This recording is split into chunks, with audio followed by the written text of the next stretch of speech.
বাড়ির থেকে বিয়ের প্রেশার, বিশেষ করে মেয়েদের জীবনে একটু বেশি, ছেলেদের জীবনে তুলনামূলক কম।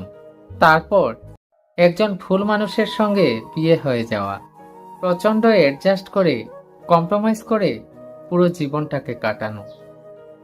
এই সমস্যাটার একটা ছোট্ট টিপস দিই। আসলে এখন তো চারিদিকে ৩-৪টে করে বিয়ে হচ্ছে, সব জায়গায় সোশ্যাল মিডিয়া জুড়ে খবরই খবর।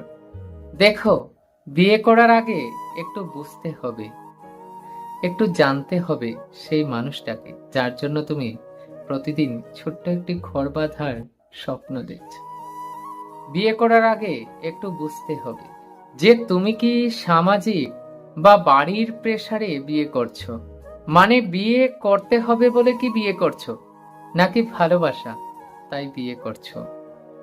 তো একটা ছোট্ট টিপ, যদি অ্যারেঞ্জ ম্যারেজও হয় চিনে নাও, জেনে নাও, লাভ ম্যারেজ হলে তো আর কোনো কথাই নেই।